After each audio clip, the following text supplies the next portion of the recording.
Hey,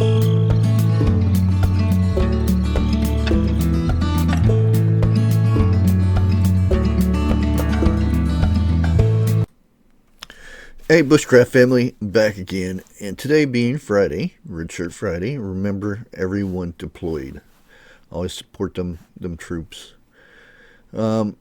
Fridays, I usually try to keep it low key and whatnot. But this week, with everything that's going on and everything, like for instance, the big talk about all the websites and internet outages and stuff like that. Here, let me show you guys. Um, this right here is right now. Um, this is what the shows the internet outages as of right now, and yeah, and as you can see, um, a lot of these places are internet places. Lasted for 6 hours, last 15 minutes, 20 minutes. Some are quite long. Most are just here and there, but a lot of them were during peak hours and whatnot, and lasted quite a bit, 17 hours. And you can go down the list here, and all these are what we use for to get internet and whatnot. So um, you can go on this thing and you can check out everywhere's affected except for Russia and China. You can zoom into this and see exactly where the outages are and stuff. Japan got hit pretty good. This is not as bad as it was. It was quite worse than this. You couldn't even see United States. There's a little bit up here that didn't get affected. Canada's fine and whatnot. But let's go ahead and switch back. The thing is, um, the attacks were mainly DOS attacks, denial of service attacks. Um, what what they a lot of people don't understand. They think that uh, when this happens, it's hackers going after actual websites and shutting them down. No, what they do is go after the data centers that house all the websites, things like that. Um, and when you when you connect to the internet and say you want to go check out YouTube, well, your signal goes from your house to a data center and to another data center till it gets to the data center that houses, or the server farm that houses YouTube. So it goes from each data center to till it gets to that um, that website. Well, what they do, they attack the data centers, and once they do that, it creates a like a missing link in the chain. So that means your connection has to go somewhere else, and it takes longer to get there sometimes or whatnot. And that's how. It's not that they're attacking the website itself. They're attacking the data centers that hold multiple websites. And there are things called server farms where they hold all your information and all that stuff, and they go after that stuff. And when people say, well, they're attacking the internet and stuff like that, they're not really attacking the internet. They're attacking, like I said, the data centers. And what they do is um, they themselves don't use their computers to do this. What they do, they infect other people's computers, and basically they put malware on your computers. Those people that are not very computer savvy and click on everything, open emails, and click on pictures that they shouldn't be clicking on and stuff like that. And they install malware on their computers. And the hackers themselves will run a script that will connect all these computers and go to the data centers. It could be one website inside the data center, or it could be multiple websites in that data center. And what they do, they run a program that opens. It could be anything that's on the website. It could be a contact form or something like that. And they have thousands of computers going to that one page or one image or video or something, and thousands of computers opening that at the same time. And that's what they call a DOS attack. And it slows down the computer to where, or the servers to where it shuts down or it bogs up and locks. And that's what causes the outages. That's why on my other page, the Bush Tech, the techie side of things, I show you a browser that basically keeps you hidden on the internet. So the only way that you can introduce things like that is when you accidentally open things you shouldn't. And that browser kind of helps with that, but it also has a VPN and things like that, where it keeps you hidden and stuff. But that's about all I'm going to talk about with the internet stuff.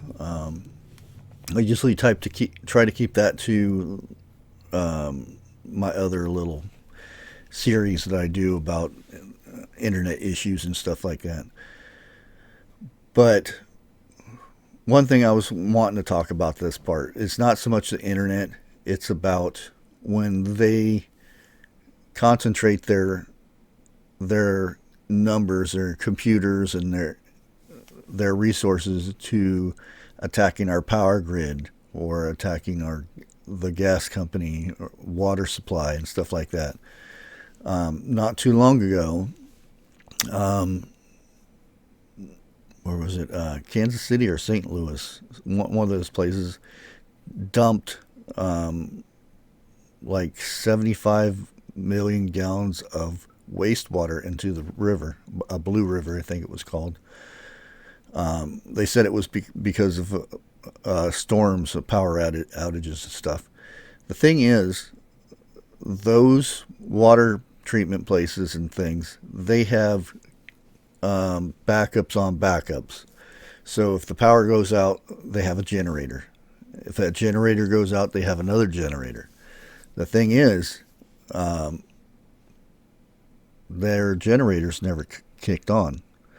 So they actually had to manually dump the water, the wastewater. And when I say wastewater, it's, from toilets and whatnot.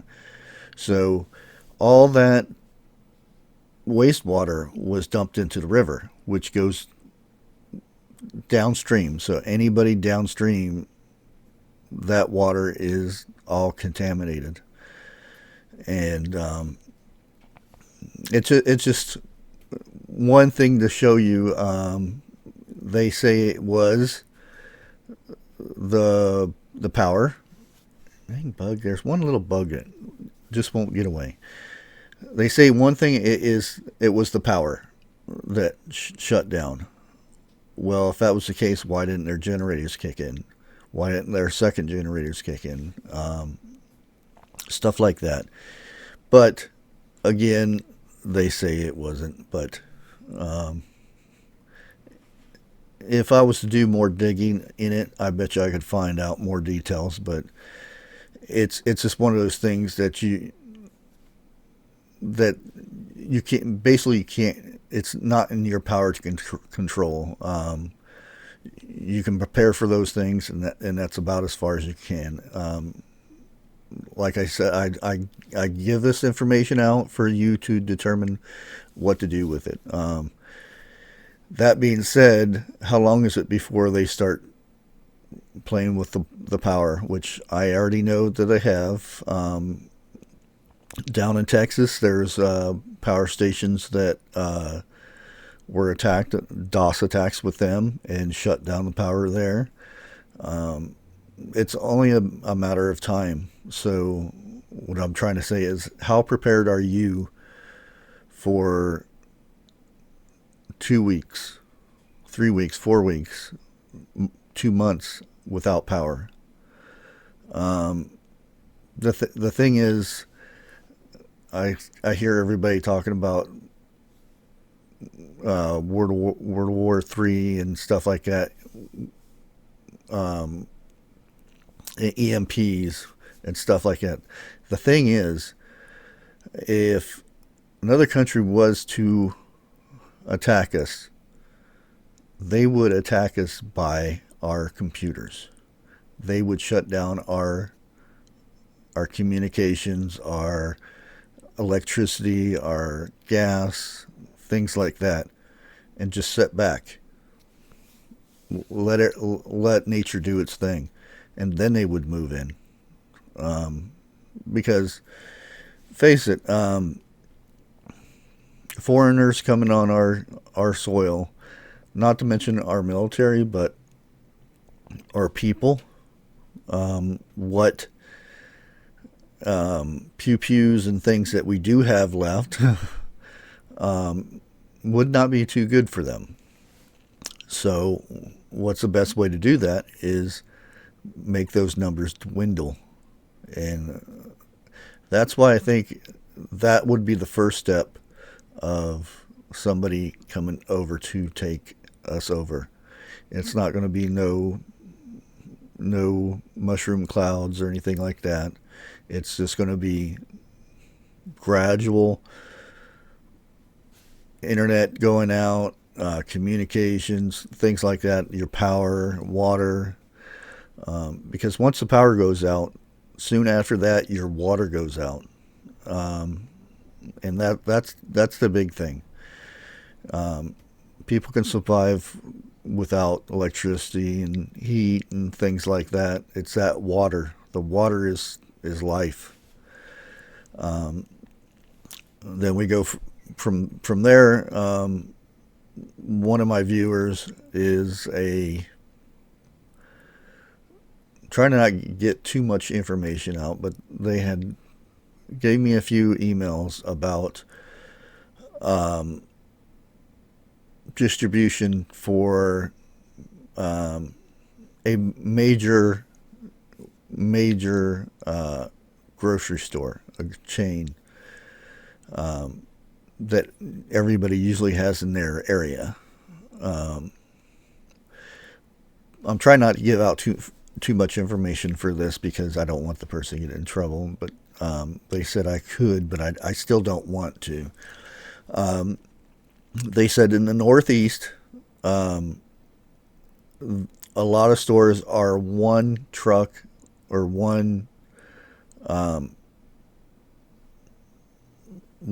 truck away from empty shelves. One shipment away is what they said. And some of the stores there, they just don't have enough stuff to actually fill a full truck. They have trucks going out so much, and they're so behind in everything that sometimes they just get the bare minimum in those trucks and get them to those stores, and they're running very, very thin right now, and that's why we're seeing a lot of things like the chicken thing, which there was a lot to do with the chicken issue in the first place.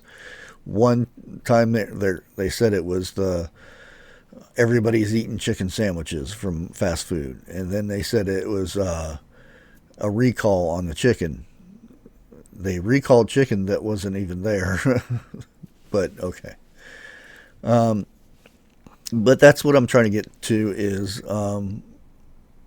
we these things these things that I try to tell everybody, it's not to scare anybody. It's just to give you information so you can be more prepared for things.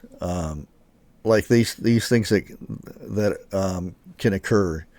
It's nothing that we can control. So why get stressed over something that you can't control? You can control if you can go out and get water and that type of stuff. You can somewhat control security at your place and things like that. Worry about that stuff. But that's as far as I'm going to go with the food shortage and things like that. So one thing I wanted to touch on. Here, let me go find it real quick. Yeah, let's switch over real quick and let's go over here. And this here is what's called Discord.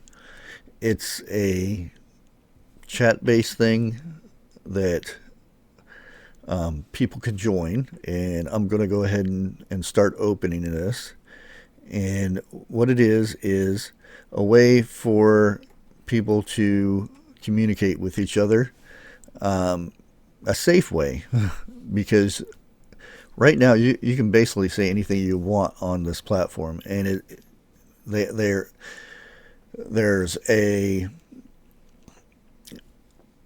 app version and there's a web version, so you can join this right from a link. I'll have it down in my description. It's called Discord, and like I said, I just started setting this up. I have one person in here that's going to help me with modding and stuff like that until, like, if we get more people in here, then I'll start adding more mods.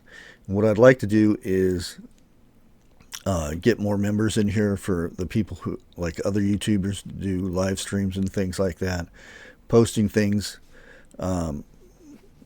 being more helpful in posting things that we can't post on YouTube and other social media things, to be safer. Well, I'll put it that way.